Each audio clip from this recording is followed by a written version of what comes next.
नमस्कार। वीडियो की संख्या में देखते हैं कॉमन साइंस यानी सामान्य विज्ञान। और सामान्य विज्ञान की संख्या में देखते हैं मानव नेत्र व संबंधित रोग यानी human eyes and related disease को संख्या में देखते हैं। और यह नोट्स जो है जीएस वर्ड का माइंड मैप के नोट्स पर आधारित है। साथ ही इसमें कुछ और नोट्स के इनपुट भी रिलेटेड होंगे। तो इसमें देखते हैं मानव नेत्र व संबंधित रोग यानी human eyes and related disease को इस अंक में देखते हैं या इस लेक्चर में देखते हैं कॉमन साइंस के अंतर्गत। अर्थात यह पार्ट देखें तो जीव विज्ञान का और भौतिक विज्ञान में भी समाहित है। तो इसमें देखते हैं यह वेरी वेरी इंपॉर्टेंट आगामी सभी प्रतियोगी परीक्षाओं के दृष्टिकोण से। तो इसमें देखें स्पष्ट दृष्टि की न्यूनतम दूरी 25 सेंटीमीटर होती है। वेरी वेरी इंपॉर्टेंट है, पूछा जाता है एग्जाम में कि स्पष्ट दृष्टि की न्यूनतम दूरी कितनी है, 25 सेंटीमीटर है।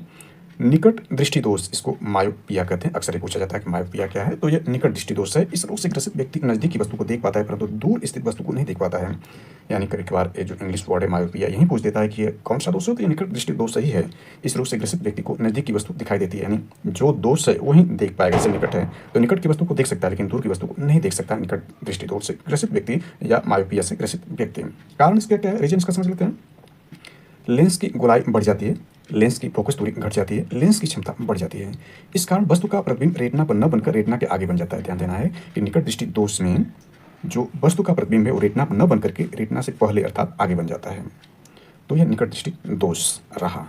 इस रोग के निवारण को देखें, यानी इस रोग का निवारण क्या है, तो निकट दृष्टि दोष के निवारण के लिए उपयुक्त फोकस दूरी की अवतल लेंस, यानी उपयुक्त फोकस दूरी का अवतल लेंस इसके लिए आवश्यक होता है। अक्सर पूछा जाता है एग्जाम में कि निकट दृष्टि दोष के लिए किस लेंस की आवश्यकता होती है, तो वह आपका जो है अवतल लेंस की आवश्यकता होती है। अवतल लेंस की आवश्यकता निकट दृष्टि दोष के लिए आवश्यक है। इसके बाद दूसरा इसमें दोष देखें आंख में, तो वह आपका है दूर दृष्टि दोष है। यानी ये देखें हाइपरमेट्रोपिया है, यानी इस रोग से ग्रसित व्यक्ति को दूर की वस्तु दिखाई देती है। यानी दूर दृष्टि दोष है तो दूर की ही वस्तु दिखाई देगी, निकट की वस्तु दिखाई नहीं पड़ती है। इसके रीजन या कारण को समझ लेते हैं। दूर दृष्टि दोष के कारण क्या है, तो लेंस की गोलाई कम हो जाती है। यानी इसमें हमने देखा था इसमें गोलाई बढ़ जा रही थी, इसमें लेंस की गोलाई बढ़ जा रही थी, इसमें लेंस की गोलाई कम हो जा रही थी। इसमें देखें तो फोकस दूरी घट जा रही थी जबकि इसमें फोकस दूरी बढ़ जाती है। लेंस की क्षमता इसमें घट जाती है जबकि इसमें लेंस की क्षमता बढ़ जाती थी। यानी उल्टा एक दूसरे के जस्ट है, क्योंकि दोष भी एक दूसरे के उल्टे हैं। इस रोग से निकट की वस्तु का प्रतिबिंब रेटिना के पीछे बनता है और इसमें क्या हमने देखा था, आगे बन जाता था। यानी रेटिना के आगे बनता था और इसमें रेटिना के पीछे बनता है। इस रोग का निवारण देखें, रोग का निवारण इस दोष के निवारण के लिए उपयुक्त फोकस दूरी की उत्तल लेंस की आवश्यकता होती है। इसमें उत्तल लेंस की आवश्यकता है और इसमें देखें तो अवतल लेंस की आवश्यकता थी। इसके बाद इसमें तीसरा दोष जो आंख में होता है वह जरा दृष्टि दोष है, यानी प्री बायोपिया है। यानी इसको देखें इस दोष को, तो वृद्धावस्था के कारण आंख की सामंजस्य क्षमता घट जाती है या समाप्त हो जाती है, जिसके कारण व्यक्ति न तो दूर की वस्तु देख पाता है और न ही निकट की वस्तु देख पाता है। यानी इसमें दोनों ही वस्तु को नहीं देख सकता है। जब व्यक्ति दूर की वस्तु को और निकट की वस्तु दोनों ही वस्तुओं को नहीं देख पाता है तो ये जरा दृष्टि दोष या प्री बायोपिया होता है। यानी रोग का निवारण देखें तो इस रोग के निवारण के लिए द्विफोक्सी लेंस यानी उभयतल लेंस, यानी इसमें उत्तल और अवतल दोनों होता है, या बाईफोकल लेंस का उपयोग किया जाता है जरा दृष्टि दोष के लिए। चौथा दोष इसमें देखें तो दृष्टि वैषम्य या अबिंदुकता होती है। यानी यह चौथा दोष है। इसमें नेत्र क्षैतिज दिशा में तो ठीक देख पाता है परंतु ऊर्ध्व दिशा में नहीं देख पाता है। यानी इसमें नेत्र जो होगा वो क्षैतिज दिशा में तो ठीक देख लेगा परंतु ऊर्ध्व दिशा में नहीं देख पाता है। इसके निवारण हेतु बेलनाकार लेंस यानी सिलेंड्रिकल लेंस का प्रयोग किया जाता है। तो 4 तरह के दोष इसमें हुए। इसमें थोड़ी सी जानकारी लेंसों के बारे में देख लेते हैं। तो लेंस द्वारा प्रकाश का अपवर्तन यानी लेंस देखें तो सामान्यतः 2 गोली पृष्ठों से घिरे हुए किसी अपवर्तक माध्यम को लेंस कहते हैं।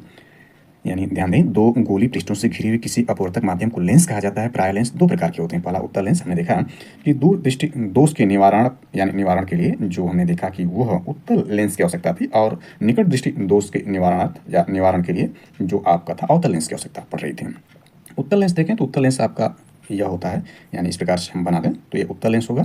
इसमें यह आपका यह स्थिति होती है, 2 फोकस दूरी F1 F2 होती है और इसका सेंटर आपका C1, और इसका जो प्रकाशिक केंद्र होता है ये O होता है, यानी बीच वाला भाग इसका प्रकाशिक केंद्र होता है।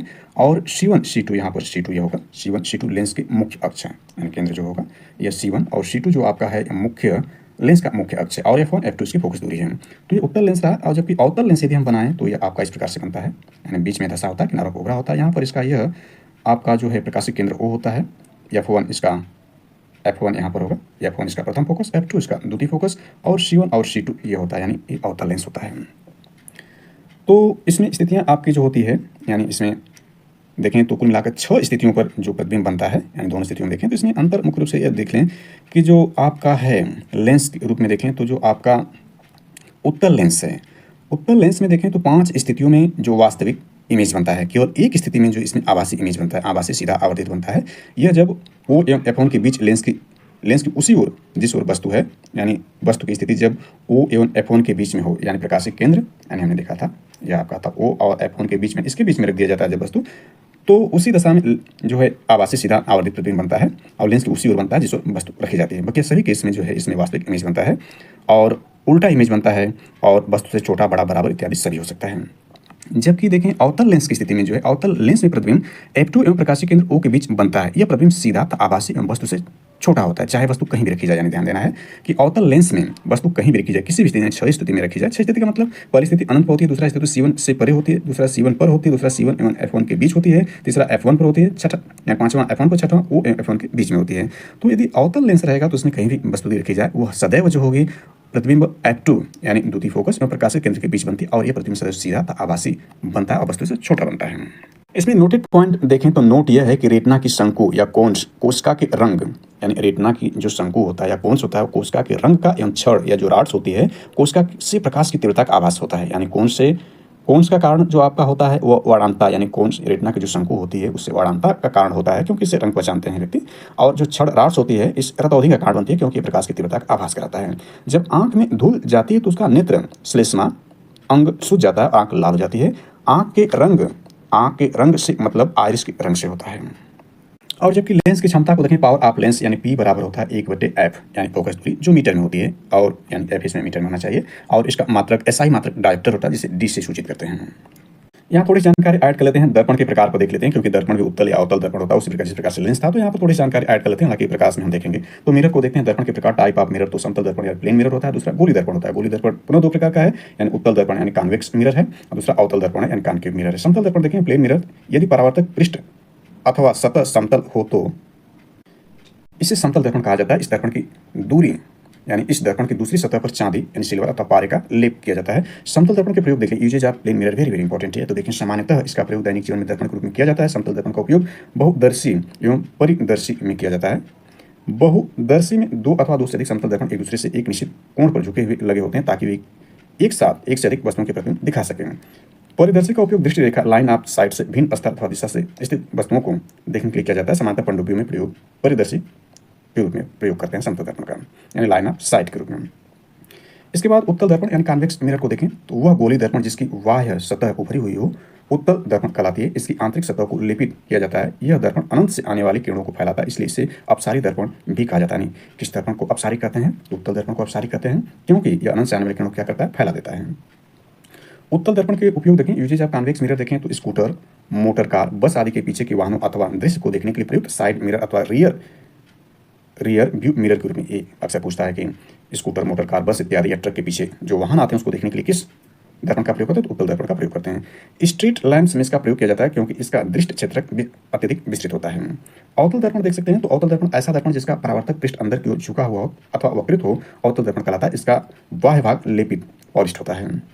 अवतल दर्पण का उपयोग देख सकते हैं, यूजेज ऑफ कॉन्केव मिरर में चिकित्सकों द्वारा रोगियों के नाक, कान, दांत आदि की जांच के लिए तथा सर्च लाइट, टॉर्च एवं वाहनों की हेडलाइट में सोलर कुकर, शेविंग दर्पण यानी शेविंग मिरर में परावर्तक दूरबीन आदि में अवतल दर्पण का प्रयोग किया जाता है। जिस प्रकार से हमने देखा था कि जो आपका लेंस था उत्तल लेंस था, यानी उत्तल लेंस को इससे पूर्व हमने देखा था, वो 6 स्थितियों में जो इमेज बना रहा था वही दिशा इसमें अवतल दर्पण की बन रही है। यानी अवतल दर्पण की वही दशा है जो कि उत्तल लेंस की दशा में था। अवतल दर्पण से बने प्रतिबिंब की स्थिति में देखें तो केवल एक दशा यानी 6वीं दशा जिसमें फोकस तथा ध्रुव के बीच दर्पण यानी फोकस तथा ध्रुव के बीच वस्तु रखी जाती है तो दर्पण के पीछे बनता है, बड़ा बनता है आभासी, सीधा आभासी बनता है। बकिया केसेस में यानी 5 दशाओं में जिसमें अनंत पर रखा गया हो, वक्रता केंद्र एवं अनंत के बीच में, वक्रता केंद्र पर फोकस तथा वक्रता केंद्र के बीच हो, फोकस पर हो, इसमें जो आपका इमेज बनता है वह उल्टा और वास्तविक बनता है और छोटा, बड़ा, बराबर इत्यादि बनता है। केवल 6वीं स्थिति में जो अवतल दर्पण जैसे बना रहा वैसे हमने उत्तल लेंस की स्थिति के बारे में देखा था।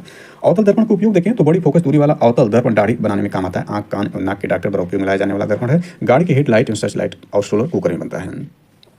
उत्तल दर्पण से बने प्रतिबिंब देखें तो उत्तल दर्पण में प्रत्येक दिशा में यानी चाहे जहां पर रखें 6 दशा में प्रतिबिंब दर्पण के पीछे उसके ध्रुव और फोकस के बीच वस्तु से छोटा, सीधा, आभासी बनता है। उत्तल दर्पण का उपयोग देखें, इसका उपयोग गाड़ी में चालक की सीट के पास रखे सीट के पास पीछे के दृश्य को देखने में किया जाता है। साइड मिरर के रूप में, सोडियम परावर्तक के रूप में इसका प्रयोग किया जाता है। और यह एक और समतल दर्पण के बारे में देख लें, यानी जो प्लेन मिरर है उसमें सभी स्थितियों के लिए बने प्रतिबिंबों की संख्या, समतल दर्पण से बने प्रतिबिंबों की संख्या 360/θ-1 होती है।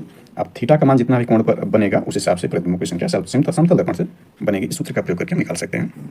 एक अन्य सोर्स से भी ह्यूमन आइज़ को देख सकते हैं यहाँ पर। यह आँख का चित्र बनाया गया है, यहाँ देख सकते हैं। ये आई लिप्ट यानी पलक है, यह पुतली है, एक कार्निया आँख का चित्र देख सकते हैं। तो इसमें देखें आँख का दूसरा नाम क्या होता है, आँख की पर्यायवाची जो नेत्र, लोचन, नयन होता है। आँख का वजन 7 से 8 ग्राम होता है। आँख में हड्डियों की संख्या 6 होती है। आँख का रंगीन भाग आइरिस कहलाता है। आँख के पीछे की परत रेटिना कहलाती है। आँख के पीछे की परत कार्निया है। मानव नेत्र लेंस होता है, उभयलिंगी होता है। मानव नेत्र लेंस क्या है, ये उभयलिंगी है।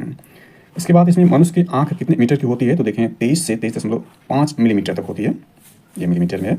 आँखों में कितने लेंस होते हैं, तो एक पारदर्शी और उभया उत्तल लेंस होता है। आँख की दृष्टि सीमा कितनी होती है, यानी 25 सेंटीमीटर से लेकर अनंत दूरी तक देख सकते हैं। यानी 25 सेंटीमीटर न्यूनतम दृष्टि की सीमा। मनुष्य की आँख कितनी डिग्री तक देख सकती है, तो 120 से 200 डिग्री सेल्सियस तक मनुष्य की आँख देख सकती है। आँख का वैज्ञानिक नाम देखें तो नेत्रगोलक है। मानव नेत्र में प्रतिबिंब बनता है तो रेटिना पर बनता है। आँख का यहाँ चित्र हम देख सकते हैं, ये चित्र है, वेरी वेरी इंपॉर्टेंट है। आँख में देखें तो यह पुतली है, यह परितारिका है, श्वेत पटल है, नेत्रोध है, नेत्र लेंस है, दृष्टि पटल है, रेटिना है और दृढ़ तंत्रिका है आँख पर। इसके बाद यहाँ देख सकते हैं, हमने देखा मानव नेत्र में प्रतिबिंब बनता है रेटिना पर।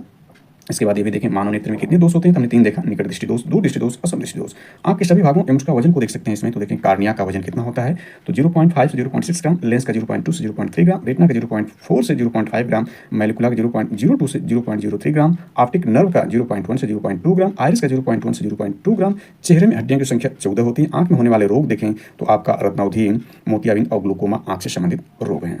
हमने करंट अफेयर्स में देखा था, यानी कि 2024 में भारत जो है ग्लूकोमा यानी ट्रिकोमा से मुक्त कर दिया गया। WHO द्वारा, वर्ल्ड हेल्थ ऑर्गेनाइजेशन द्वारा भारत को ग्लूकोमा या ट्रिकोमा से मुक्त कर दिया गया, जो आंख से संबंधित बीमारी थी।